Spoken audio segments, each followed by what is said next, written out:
Hello friends, இந்த வீடியோவில் என்ன பார்க்க போகிறோன்னா, டைப்ரைட்டிங் மிஷினில் என்னென்ன பார்ட்ஸ் இருக்குது அதை பற்றி தான் பார்க்க போகிறோம். இப்போ இது வந்து பார்த்திங்கன்னா கீபோர்ட் சொல்லுவோம். இதில் மொத்தம் டைப்பிங் கீஸ் எத்தனை இருக்கும் அப்படின்னு பார்த்தீங்கன்னா 46 கீஸ் வந்து இருக்கும். அதில் இந்த ஏவும் செமிகோலனும் நம்ம வந்து கைட் கீஸ் சொல்லுவோம். எதுக்காக அப்படின்னு பார்த்தீங்கன்னா, இந்த இடத்துல இருந்து தான் நம்ம எல்லா கீஸுமே வந்து டைப் பண்ணுவோம். நீங்கள் எதை டைப் பண்ணி முடித்தாலும் இந்த கீக்கு வந்து வந்துடணும் இந்த பக்கம். அதே மாதிரி லெஃப்ட் சைடில் வந்து பார்த்திங்கன்னா ஏக்கு வந்து வந்துடணும். ஓகேங்களா? இந்த ஏவும் செமிகோலன் நம்ம கைட் கீஸ் அப்படின்னு சொல்லுவோம். இது வந்து ஷிஃப்ட் கீ.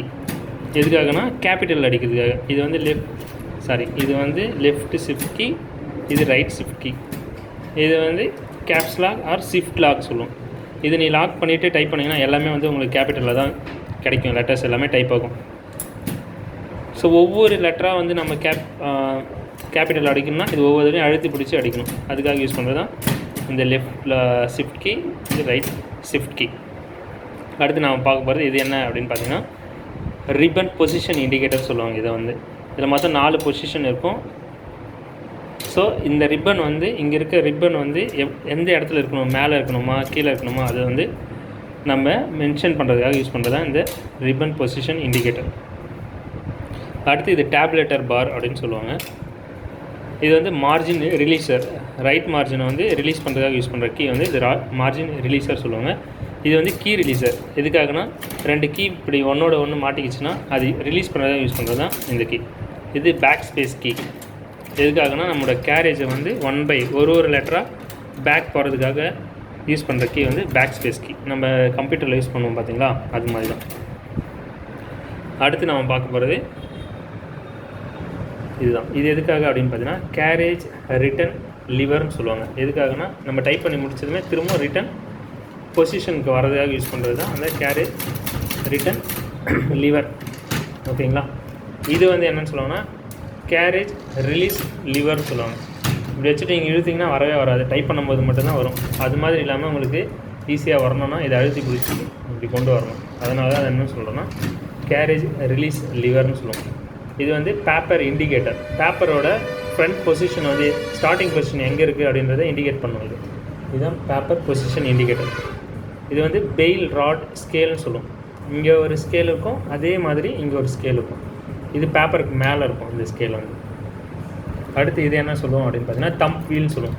எதுக்காகனா பேப்பரை வந்து ரொட்டேட் பண்ணுறது, மேலேயும் கீழேயும் ரொட்டேட் பண்ணுறதுக்காக யூஸ் பண்ணுறது தம்ப் வீல்.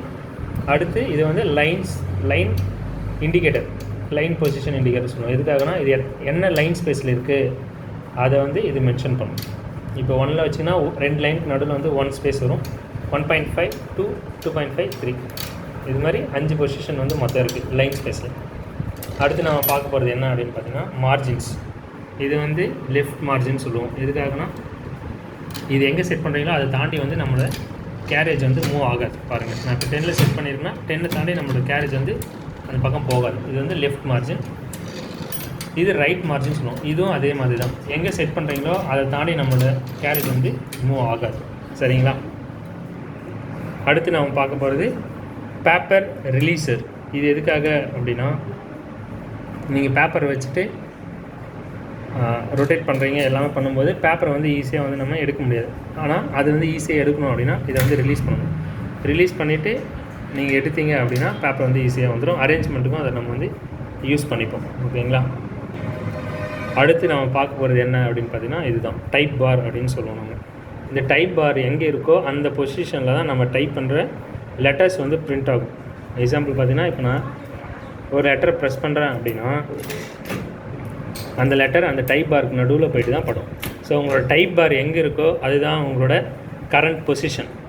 அந்த பொசிஷனில் தான் நீங்கள் டைப் பண்ணுற லெட்டர்ஸ் வந்து பிரிண்ட் ஆகும். சரிங்களா? இந்த டைப் பார் சொல்லுவோம். அடுத்து பார்த்திங்கன்னா இந்த பக்கம் ஒரு கீ கொடுத்துருப்பாங்க. இந்த பக்கமும் இருக்கும், அதே கீ இந்த பக்கமும் கொடுத்துருப்பாங்க. இது எதுக்காக அப்படின்னு பார்த்திங்கன்னா நம்ம வந்து டேப் ஸ்டாப் வந்து செட் பண்ணுவோம் மிஷினில். கம்ப்யூட்டரில் நம்ம வேர்ட் ப்ராசஸிங் பண்ணும்போது டேப் ஸ்டாப் அப்படின்ற ஒரு விஷயத்தை யூஸ் பண்ணோம். அதை நம்ம டைப்ரைட்டர்லேயும் பண்ணலாம். அதை ரிலீஸ் பண்ணுறது டேப் ஸ்டாப்பை மொத்தமாக ரிலீஸ் பண்ணுறதுக்காக யூஸ் பண்ணுறது தான் இந்த கீ. இந்த கீயை நீங்கள் இப்படி ஒரு தடவை மேலே அழுத்துனீங்க அப்படின்னா டேப் ஸ்டாப் மொத்தமாக வந்து ரிலீஸ் ஆகிடும். ஓகேங்களா? கேன்சல் ஆகிடும். அந்த டேப் ஸ்டாப் எப்படி வைக்கணும் அப்படின்னு கேட்டிங்கன்னா இங்கே ஃப்ரண்ட்டில் வந்து கீ கொடுத்துருப்பாங்க, ப்ளஸ் அப்படின்ற ஒரு கீ கொடுத்துருப்பாங்க. இந்த கீ எதுக்காகனா டேப் ஸ்டாப் செட் பண்ணுறதுக்காக யூஸ் பண்ணுறது இந்த கீ. உங்களுக்கு எங்கே வேணுமோ அந்த பொசிஷனுக்கு நீங்கள் வந்துட்டு ப்ளஸ் அழுத்திட்டிங்கன்னா அந்த இடத்துல ஒரு டேப் ஸ்டாப் வந்துடும். அடுத்து வேறு ஒரு பொசிஷன் வேணுன்னா அந்த பொசிஷனுக்கு போய்ட்டு இதை ப்ரெஸ் பண்ணணும். ஓகேங்களா? அது மாதிரி உங்களுக்கு எத்தனை பொசிஷன் வேணுமோ அத்தனை பொசிஷனில் வச்சுட்டு ப்ளஸ் அழுத்திட்டே இருந்தீங்கன்னா அந்தந்த இடத்துல டேப் ஸ்டாப் செட் ஆயிடும். அதுக்கப்புறம் நீங்கள் இந்த டேப்லெட்டர் பார் அழுத்தும் போது அந்த டேப் ஸ்டாப்பில் போய்ட்டு கரெக்டாக நின்றுடும். பார்த்தீங்களா? சரிங்களா? நான் 2 டேப் ஸ்டாப்பை செட் பண்ணேன். அந்த 2 இடத்துலையுமே நின்றுச்சு பாருங்கள். ஓகேங்களா? ஓகே, இந்த டேப் ஸ்டாப் ஒன்றா நீங்கள் ரிலீஸ் பண்ணணும் அப்படின்னா இங்கே மைனஸ் கீ கொடுத்துருப்பாங்க. ஓகேங்களா? மைனஸ்னு போட்டிருக்கோம். இதுதான் டேப் ஸ்டாப் ரிலீஸர். இது மொத்தமாக ரிலீஸ் பண்ணும். இது பார்த்திங்கன்னா ஒவ்வொரு டேப் ஸ்டாப்புக்கும் ஒவ்வொன்றா ரிலீஸ் பண்ணுறதுக்காக யூஸ் பண்ணுறது தான் இந்த கீ. சரிங்களா? அடுத்து நம்ம பார்க்க போகிறது என்னென்னா ஸ்பேஸ் பார். இது சொல்ல மறந்துட்டேன் ஸ்டார்டிங்கில். இந்த ஸ்பேஸ் பார் எதுக்காகனா எதுவும் பிரிண்ட் ஆகாமல் பிளாங்க் ஸ்பேஸ் வரும். ஓகேங்களா? அதுக்காக யூஸ் பண்ணுறது தான் இந்த ஸ்பேஸ் பார். ஓகேங்களா? அடுத்து நம்ம பேப்பர் எப்படி செட் பண்ணுறது அதை பற்றி பார்ப்போம் இந்த வீடியோவில் ஃபைனலாக. ஸோ பேப்பரை எடுத்துக்கோங்க. 2 ஷீட் தான் எப்போவுமே வைக்கணும். ஏன் அப்படின்னு கேட்டிங்கன்னா கீஸ் அப்போ தான் சீக்கிரமாக டேமேஜ் ஆகாமல் இருக்கும். ஸோ 2 A4 ஷீட் எடுத்துகிட்டு இந்த இடத்துல நம்ம பேப்பர் இண்டிகேட்டர் இருக்குது பார்த்தீங்களா, அந்த இடத்துல வச்சுட்டு தம்பியில் பிடிச்சி நீங்கள் ரொட்டேட் பண்ணுங்கள். ஓகேங்களா? அப் சைடு ரொட்டேட் பண்ணணும். இதையே ரொட்டேட் பண்ணுங்கள். ஓகேங்களா? ரொட்டேட் பண்ணிங்கன்னா பேப்பர் இப்படி வந்துடும். ஸோ இதை அலைன் பண்ணணும் அப்படின்னா இந்த பெயில் ராட் ஸ்கேலை மேலே தூக்கி விட்டுருங்க. இந்த பேப்பர் ரிலீஸர் நான் ஆல்ரெடி சொல்லியிருந்தேன் பார்த்தீங்களா, அதை ரிலீஸ் பண்ணிவிட்டு இப்போ அரேஞ்ச் பண்ணிக்கோங்க. உங்களுக்கு எங்கே வேணுமோ அந்த இடத்துக்கு அரேஞ்ச் பண்ணிக்கோங்க. இந்த பேப்பரோட ஸ்டார்டிங் பொசிஷன் எப்போவுமே 0ல் இருக்கணும். ஓகேங்களா? 0க்கு நேராக வச்சுட்டு பேப்பர் ரிலீஸரை லாக் பண்ணிடும். ஓகே, லாக் பண்ணிட்டீங்கன்னா பேப்பர் இதுக்கப்புறம் நம்மளால் மூவ் பண்ண முடியாது. திரும்பவும் பொசிஷனுக்கு கொண்டு வாங்க. நீங்கள் வைக்கிற பேப்பர் இப்படி கீழே போயிடும். பெயில் ராட் ஸ்கேலுக்கு கீழே இப்படி வரவும் கூடாது, இவ்வளோ அதிகமாகவும் மேலே இருக்கக்கூடாது. ஓகேங்களா? சரியாக செட் பண்ணுறது எப்படின்னா நம்மளோட பெயில் ராட் ஸ்கேல் மேலே ஒரு இன்ச் அளவுக்கு பேப்பரை விட்டுட்டு டைப் பண்ண ஆரம்பிக்கும். இதுதான் சரியான பொசிஷன். ஓகேங்களா? இப்படி தான் நம்ம பேப்பரை செட் பண்ணணும். இப்போ நீங்கள் பேப்பரில் டைப் பண்ணிட்டீங்க அப்படின்னா டைப் பண்ணி முடிக்கிறீங்க. டைப் பண்ணி முடிச்சதுக்கப்புறம் பேப்பரை எடுக்கணும் அப்படின்னு நினச்சிங்கன்னா இந்த ரிலீஸரை கீழே அழுத்திட்டு நீங்கள் பேப்பரை எடுத்துக்கலாம். ஓகேங்களா? தேங்க்ஸ் ஃபார் வாட்சிங் அவர் வீடியோ.